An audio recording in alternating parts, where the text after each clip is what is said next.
Oke, Assalamualaikum warahmatullahi wabarakatuh.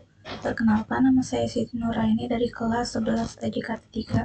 Di sini saya akan menjelaskan mengenai alur dari VLAN. Nah, di sini adalah topologi yang saya buat.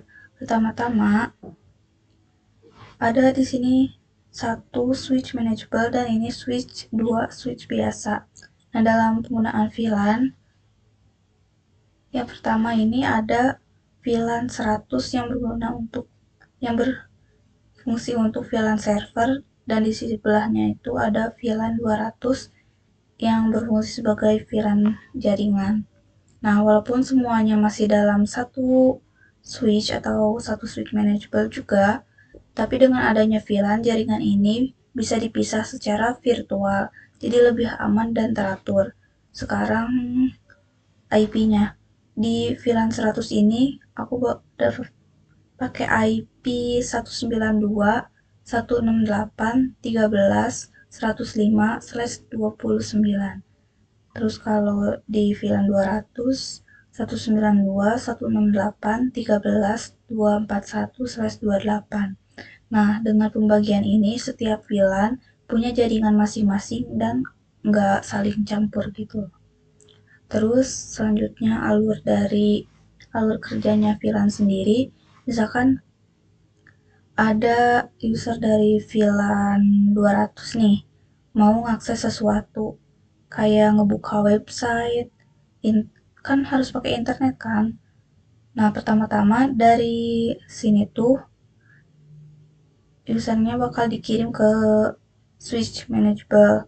Nah, dari sini terus bakal ngebaca data tersebut tuh kan minta permintaan ke sini. Nah, data dari switch ini bakal ngebaca permintaan dari si VLAN 200 ini bahwa kayak yang ngebutuhin internet gitu.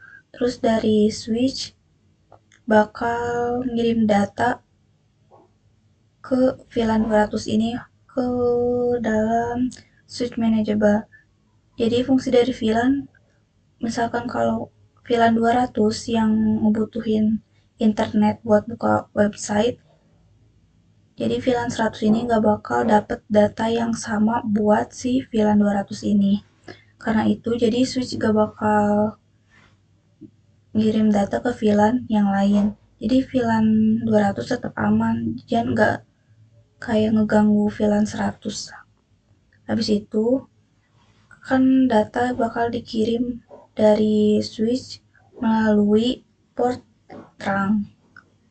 Nah, port trunk ini penting karena bisa membawa beberapa VLAN sekaligus dalam satu jalur dengan menggunakan penanda yang disebut tagging. Jadi, router tetap bisa membedakan mana data dari VLAN 100 dan mana data dari VLAN 200. Nah, habis data sampai ke switch manageable ini, jadi data bakal diproses penentuan tujuannya, jadi mau kemana VLAN 100 atau VLAN 200. Karena tadi dapat datanya dari VLAN 200, jadi dikirimnya juga datanya ke VLAN 200. Terus kalau misalkan usernya itu mau mengakses internet, nah datanya itu bakal diarahin ke WAN ini. Lalu setelah mendapat respon dari WAN, jadi akan kembali lagi ke user ke sini melalui jaringan jalur yang sama. Terus kalau user mau kayak ngakses server DNS, mail server lah yang ada di VLAN 100, jadi atau alurnya dari VLAN 200, jadi dari switch ini ke switch manageable, terus ke VLAN 100 ini. Jadi server bakal memproses permintaan dan ngirim balasan kembali ke user ini.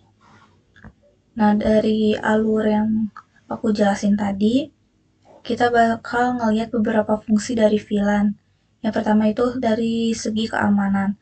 Nah, karena server VLAN jaringan ini kepisahkan, maka user nggak bisa langsung akses server tanpa melalui switch manageable ini.